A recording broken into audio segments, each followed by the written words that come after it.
Olá, eu sou a professora Esther e você está aqui no nosso canal A História e Seus Caminhos. Hoje eu quero começar agradecendo a você que se inscreveu e que tem acompanhado a gente. Isso tem feito o nosso canal crescer. E você que ainda não se inscreveu, vá lá, inscreva-se. Tenho certeza que vai gostar bastante. Dê seu joinha, faça seus comentários. E hoje nós vamos ver História da Arte e Arquitetura na Pré-História. Muito bom, vamos começar então. Pré-história, é necessário fazer o conceito. Período da história da humanidade que vai do aparecimento do homem à invenção da escrita. E esse período abrange milhões de anos. Essa pré-história da qual nós vamos falar agora, ela é dividida em dois períodos, para que possamos entender. Paleolítico, neolítico. Paleolítico vem de duas palavras, palios ou palaios no grego, que significa antigo, litos ou lítico, pedra. Então, pedra antiga, como muitos conhecem e gostam de falar, idade da pedra lascada. E neos, novo, litos, como já dissemos, pedra. Então, pedra nova ou pedra polida. É disso que vamos falar agora, mas vamos falar de início do Paleolítico.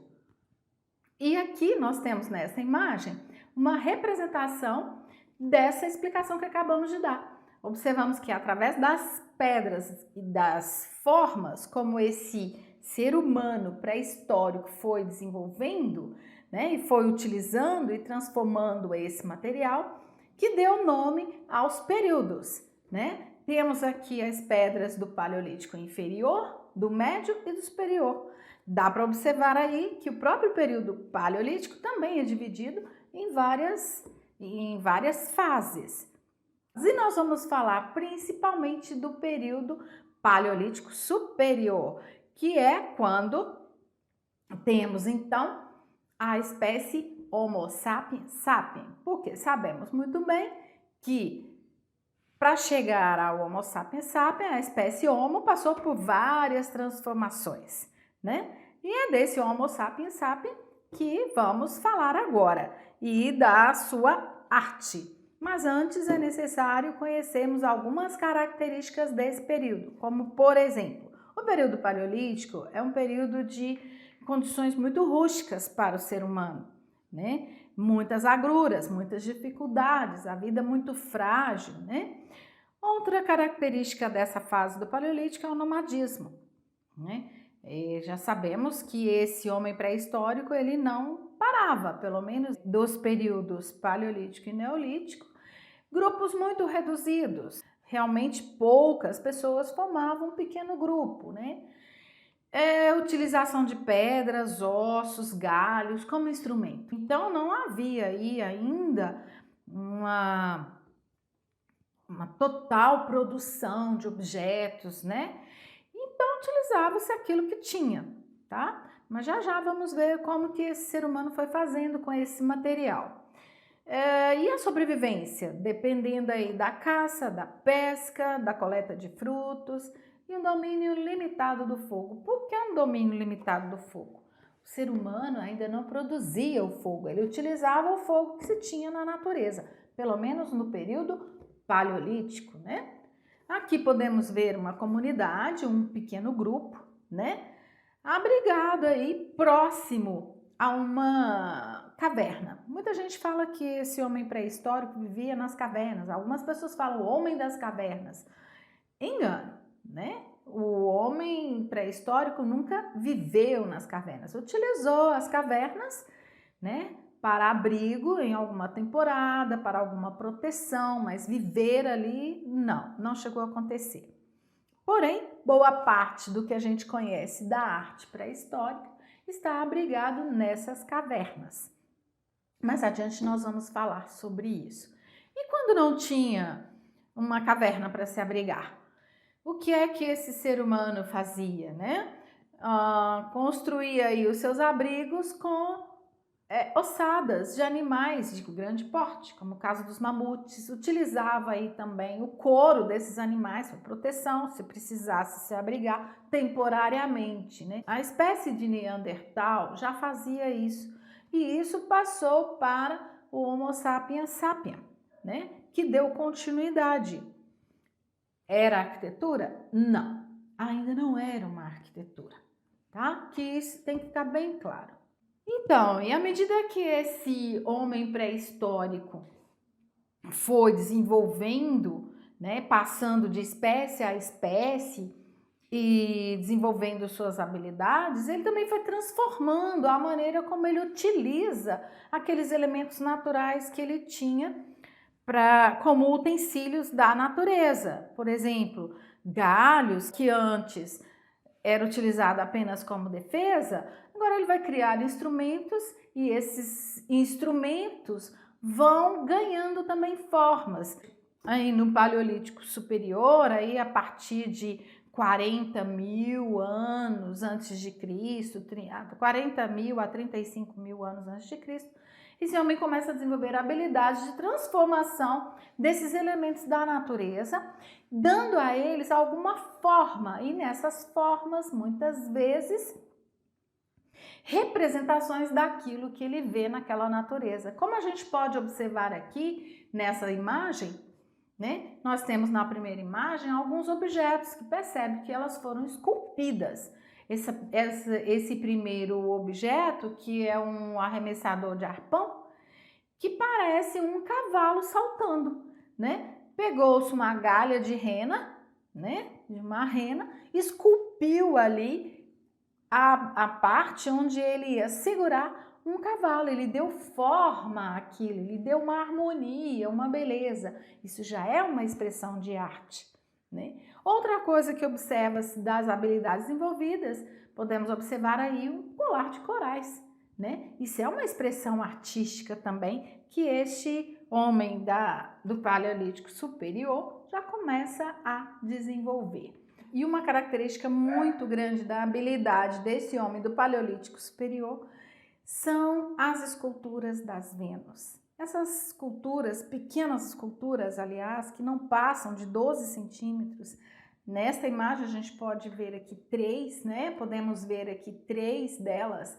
A de Willendorf, que é a mais famosa, mais conhecida de todos, a de Grimaldi, e a de Kostenki, né? A de Willendorf encontrada na Áustria, onde hoje é a Áustria, a de Grimaldi na Itália e a de Kostenki na Rússia, né? Essas imagens, essas esculturas encontradas em várias localidades, e não são só essas 3, são inúmeras, né?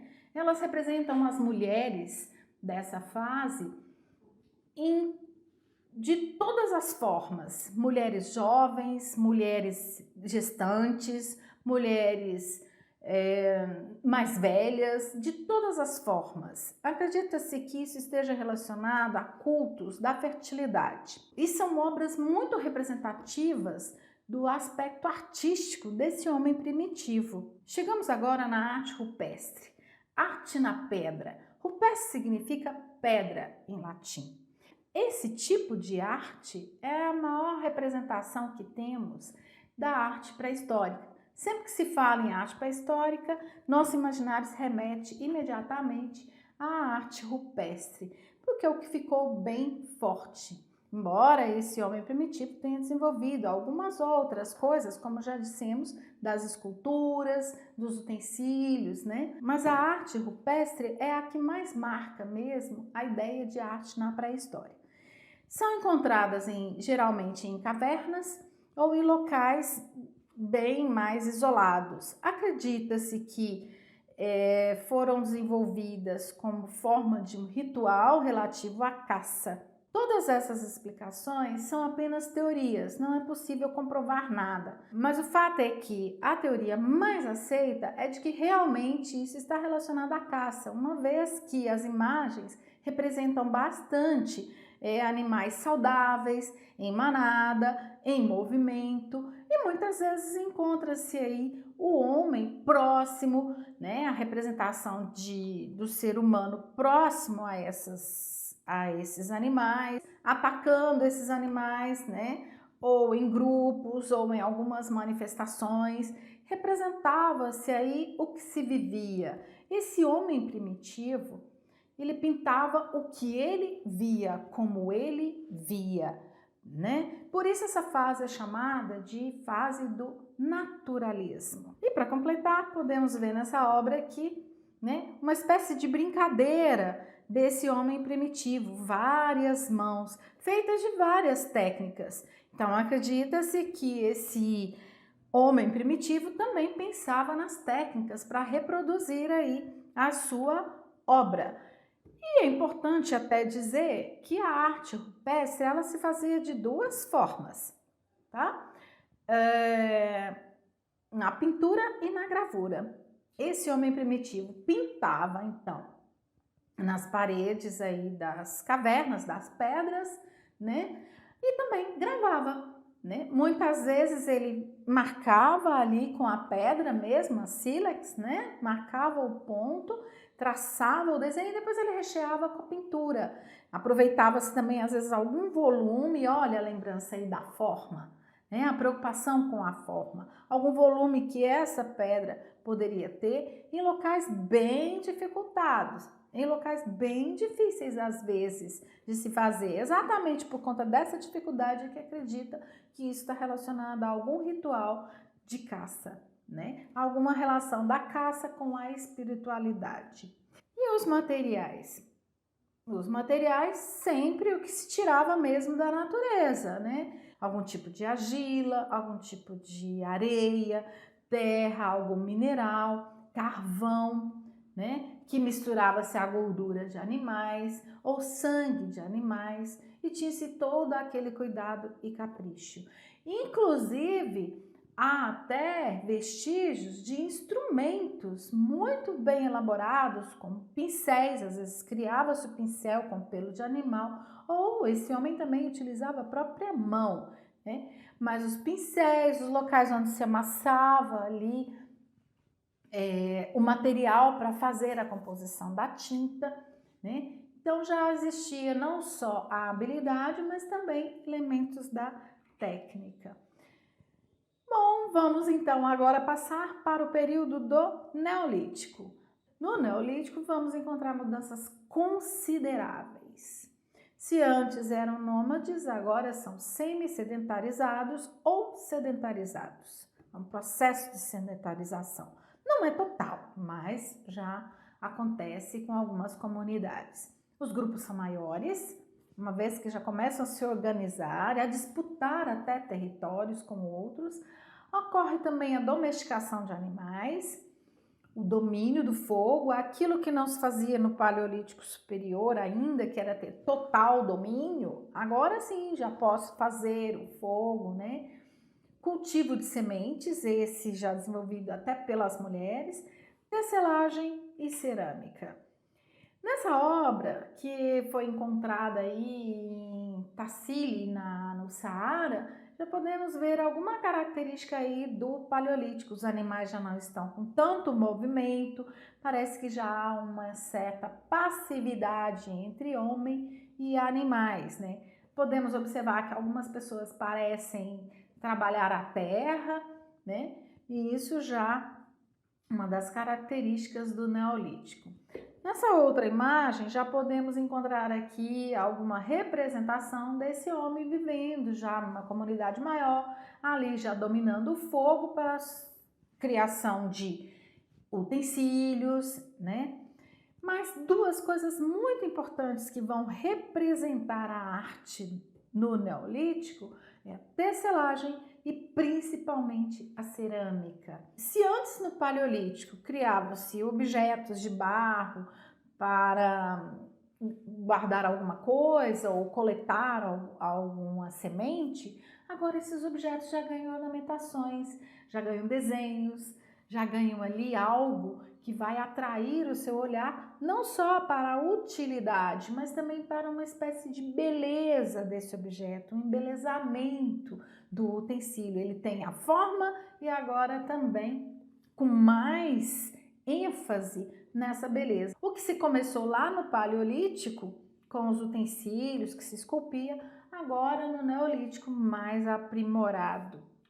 E aqui podemos ver algumas imagens, né, da Serra da Capivara aqui no Brasil, no estado do Piauí, com alguns desenhos desse período aí do Neolítico. O que observamos aí com mais ênfase, né? Alguns elementos, traços que não são só animais. Nessa fase, esse tipo de pintura rupestre, ela ganha o nome de geometrismo. Aqui podemos observar que os sinais ganham características de desenho, além daquele movimento dos animais, já ganha uma característica de desenho geométrico.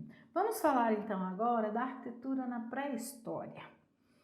Lembrando que a arquitetura relaciona-se com a transformação do espaço. Então, o que a gente viu até agora no Paleolítico e no Neolítico não caracterizava aí uma arquitetura específica, mas esse homem já começa aí no período do Neolítico a desenvolver essa arquitetura. E qual vai ser a primeira representação disso? O nuraghe, né? Que é uma espécie de torre, né? E que acredita-se que não servia como templo nem como moradia, embora alguns historiadores digam que podia servir como uma espécie de fortaleza em caso de uma necessidade. O nuraghe, essa torre que sobe, que se eleva, dá a sensação também de que pode servir para se observar longas distâncias ou podia também servir para chamar um grupo maior, ou tocar um som, um chifre, né? Ali. O nuraghe é a primeira representação aí de arquitetura que se tem da pré-história. Mas temos outras, como por exemplo o menhir, né? Como a gente pode ver aqui nessa representação. O menhir é uma espécie de pedra pontiaguda, né? De vários tamanhos e várias elevações. O menhir também pode ser esculpido, como a gente pode encontrar aí na Ilha da Páscoa, as várias esculturas, os moares, né? Outra forma arquitetônica muito expressiva e encontrada em vários locais, inclusive até no Brasil já foi encontrado, são os dolmens. Os dolmens, eles são constituídos de, como podemos ver na imagem, geralmente 3 pedras elevadas e uma por cima, formando aí uma espécie de, parece uma mesa, né? Muitos acreditam que os dolmens serviam para rituais mortuários ou para oferendas. O fato é que eles existem em várias formas, né? Encontrados também em várias localidades e também em vários tamanhos. Outra forma de arquitetura muito conhecida da pré-história são os cromlech, né? O mais famoso entre eles é Stonehenge, como podemos ver aqui numa representação do que acredita-se que tenha sido Stonehenge na Inglaterra. Muitos historiadores afirmam que esse tipo de construção servia como um templo de adoração ao sol. Nos cromlechs, no caso aqui de Stonehenge, é muito importante acentuar a presença dos trílitos, que são essas 2 pedras megalíticas elevadas e que suportam uma terceira, né? 2 pedras megalíticas na vertical e essa terceira na horizontal. O que muitos historiadores dizem é que, na realidade, nenhuma dessas obras de que falamos até agora representam o início da arquitetura. Hoje, aceita-se com muita facilidade, define-se que a primeira representação arquitetônica mesmo da pré-história é essa de Göbekli Tepe, na Turquia, né? Um templo, na realidade, que foi descoberto recentemente, aqui no século XX, no final do século XX, e que a cada dia vai se mostrando, né? As pesquisas vão mostrando. Acredita-se que ele seja de 11.000 anos antes de Cristo, bem antes aí do desenvolvimento dos nuraghes, dos menhires. ou dos cromlechs. E para finalizar, vamos falar aí da Era dos Metais, que seriam a fase transitória entre pré-história e início de Idade Antiga, de Antiguidade.